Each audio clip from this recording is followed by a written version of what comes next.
Assisi, 1° marzo 1838. Nella città di Francesco e Chiara, nasce Francesco Possenti. Figlio di Sante, funzionario pontificio, e Agnese, donna di silenziosa fede. Nessuno sa ancora che diventerà santo. Agnese lo tiene tra le braccia.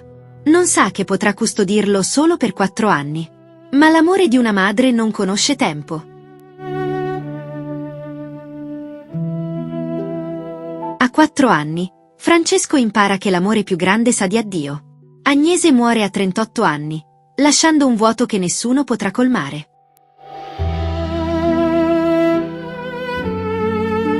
Tua mamma è lassù. Ogni volta che cercava la madre, gli indicavano il cielo. E quando chiedeva della Madonna, la risposta era la stessa: è lassù. Francesco cresce con 2 mamme in paradiso. Nella sua camera, una statua dell'Addolorata tiene Gesù morto sulle ginocchia. Francesco la guarda a lungo, piange. Non sa ancora che quella madre sceglierà proprio lui. E che lui prenderà il suo nome. Francesco cresce bello, intelligente, amato. I capelli sempre curati, gli abiti raffinati. Oggi diremmo griffati. Ha il dono della parola e della presenza. È il centro di ogni compagnia. Recita in accademia, incanta con la voce dolce e maliosa. Ama il teatro, la danza, le letture romanzesche. E un po' invidia il fratello che può fumare.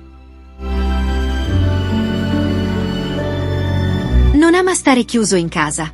Preferisce la natura, la caccia in allegra compagnia, il vento sui colli umbri. Ha tutto ciò che un ragazzo possa desiderare.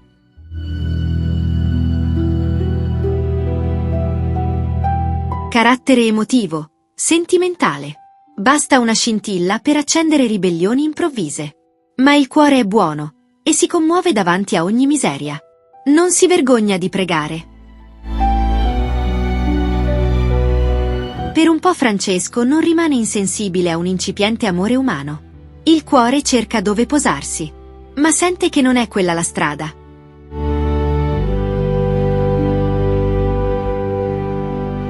Il colera porta via Maria Luisa, la sorella più amata.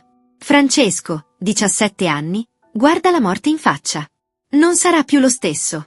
Il mondo con tutti i suoi divertimenti improvvisamente tace.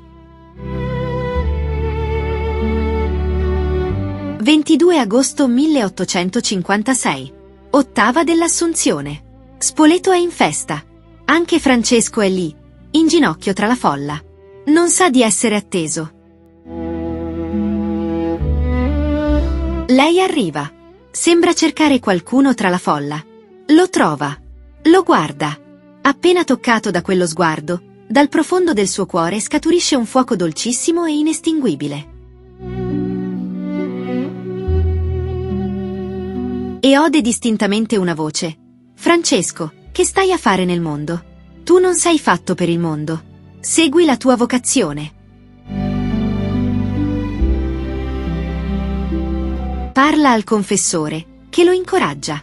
Parla al padre, che resiste. Sante Possenti aveva già immaginato per Francesco una carriera nell'amministrazione, una vita agiata, un futuro sicuro.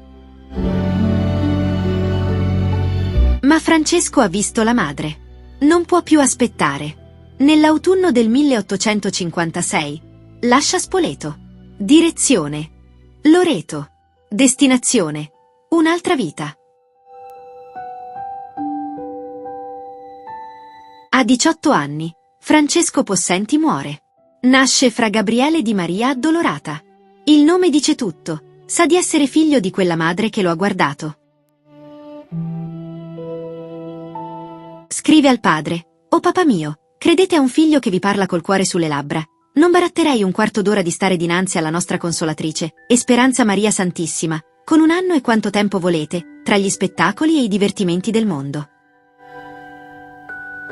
La regola passionista è austera: penitenza, silenzio, assidua meditazione della passione. Gabriele non ne è spaventato. Qui, ai piedi del crocifisso, ha trovato la sua gioia. Si fa piccolo. Serve i compagni malati, senza farsi notare. La carità non ha bisogno di spettatori. E lui ha già avuto il suo spettacolo, quello sguardo, quella notte. 1859 Gabriele e i suoi compagni si trasferiscono a Isola del Gran Sasso, in Abruzzo. Le montagne lo accolgono come un sepolcro e una culla. Qui completerà i suoi studi. Qui morirà. Qui sarà eternamente vivo. Aggiunge un voto personale, noto solo a Dio e al suo confessore: diffondere la devozione all'Addolorata. Quella madre che lo ha preso per mano non lo lascerà mai più.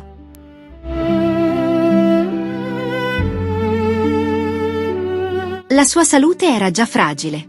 La vita rigida, le penitenze volontarie, l'aria sottile delle montagne. La tubercolosi si annida nei polmoni e aspetta.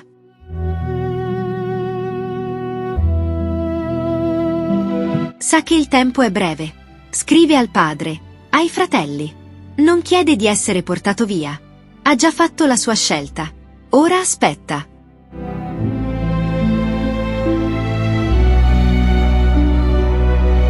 Il suo diario. Per anni ha scritto ogni grazia ricevuta dalla Madonna, ogni consolazione, ogni dialogo del cuore. Un tesoro, ma anche una tentazione. Brucialo. Il confessore esita.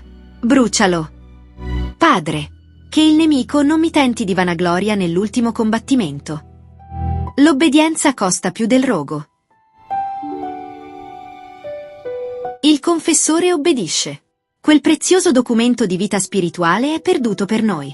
Ma Gabriele muore in pace, non ha nulla da difendere, nulla da proteggere, solo da amare. 27 febbraio 1862. Gabriele ha 24 anni. Intorno a lui i fratelli pregano. L'Addolorata lo attende. Non ha paura. Alle prime luci dell'alba, o forse quando la Madonna è venuta a prenderlo, Gabriele chiude gli occhi sulla terra e li apre in cielo. Ha finalmente riabbracciato le sue due mamme. Per anni, nessuno lo cerca.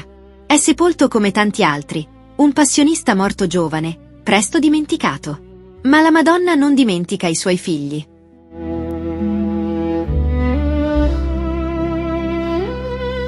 Poi, piano, qualcosa comincia a muoversi. Grazie ricevute, conversioni, guarigioni. La gente dei monti non sa di teologia, ma sa riconoscere un santo. La Chiesa guarda a questo giovane morto a 24 anni. Cosa può dire a un secolo che corre verso la modernità? Forse proprio tutto. 1908. Pio X lo dichiara beato. I giovani abruzzesi cominciano a guardare a questo coetaneo come a un amico in paradiso. 13 maggio 1920. San Pietro è una festa di luce. Tra i 60.000 fedeli c'è Michele, il fratello. C'è padre Norberto, il confessore che bruciò il diario. E c'è Maria Panachetti, la ragazza che lo amava a Spoleto. Oggi, Francesco non è più solo suo. Oggi è il santo di tutti.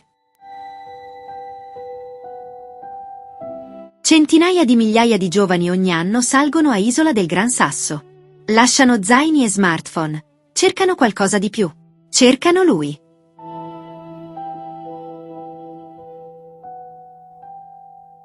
Davanti alla sua tomba, ragazzi e ragazze di oggi incontrano un ragazzo di ieri.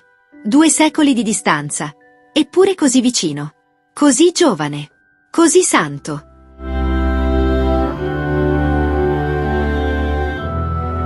La santità non è per pochi eletti.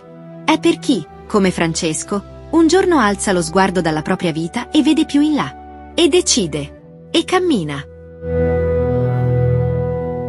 Ora Gabriele è lassù, con le sue 2 mamme. E aspetta. Come ogni santo, aspetta noi. Francesco, che stai a fare nel mondo? Tu non sei fatto per il mondo. Segui la tua vocazione.